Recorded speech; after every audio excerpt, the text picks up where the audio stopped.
హైదరాబాద్లో Aramghar zoo park ఫ్లైఓవర్ను ముఖ్యమంత్రి రేవంత్ రెడ్డి ప్రారంభించారు. 799 కోట్ల రూపాయలతో ఖర్చుతో 3.9 కిలోమీటర్ల పొడవున ఈ ఫ్లైఓవర్ నిర్మించారు. ఒక విధంగా హైదరాబాద్ ట్రాఫిక్ పరంగా కీలకమైన ఈ ఫ్లైఓవర్ అందుబాటులోనికి వస్తుండటంతో బెంగళూరు హైవేపై ట్రాఫిక్ కష్టాలకు చెక్కు పడనుంది. అలాగే శంషాబాద్ విమానాశ్రయానికి వెళ్లే ప్రయాణికులకు ఉపయోగకరంగా ఉండబోతోంది. కాంగ్రెస్ హయాంలో హైదరాబాద్ అభివృద్ధి జరిగిందని రేవంత్ రెడ్డి అన్నారు. నగరంలో మెట్రోని విస్తరింపచేయాల్సి ఉందని కూడా తెలిపారు.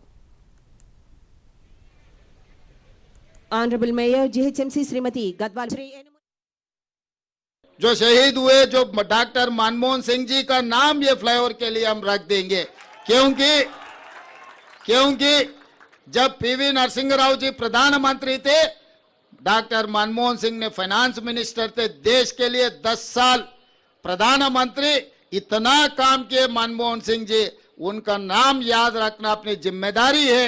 अपना राज्य जो बनाए, तेलंगाना राज्य ने जो बनाए, वो डॉक्टर मनमोहन सिंह जी ने. इसीलिए अपना ओरिजिनल सिटी में मनमोहन सिंह जी का याददाश्त रहना.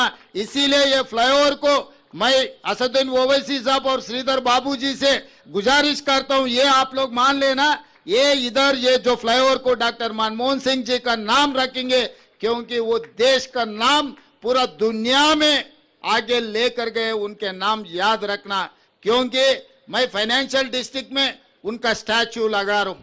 फिर बाद में बोलेंगे असद साहब ने साहब नया शहर में उनका पुतली लगाया, ओल्ड सिटी में कुछ दिया ही नहीं. इसीलिए ओल्ड सिटी में उनका नाम दे रहा हूँ. ये यहाँ जो फ्लाईओवर है मनमोहन सिंह जी का नाम रखेंगे. हमारे म्युनिसिपल ऑफिसरों को भी मैं आदेश दे रहा हूँ, ये मंच से ये फ्लाईओवर का नाम डॉक्टर मनमोहन सिंह जी फ्लाईओवर, इसका नाम तय कर दो.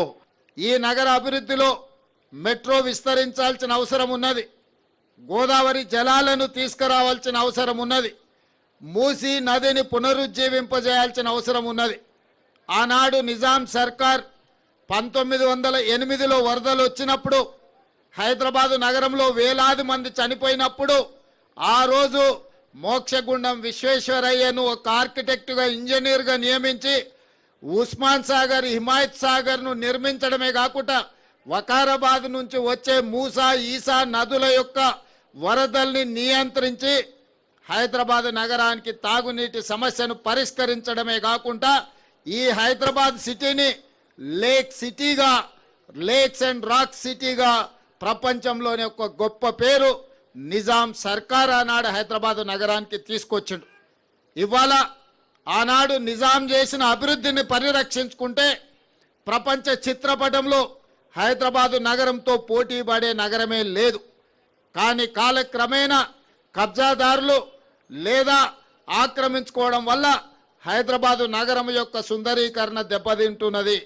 ఈరోజు హైదరాబాదు నగరంలో చిన్న వర్షం వచ్చినా వరదలు వస్తున్నాయి, ట్రాఫిక్ జామ్లు అవుతున్నాయి. వీటన్నిటిని కూడా పరిష్కరించుకోవాలన్న ఆలోచనతోనే ఈరోజు మన ప్రభుత్వం ముందుకు వెళ్తుంది.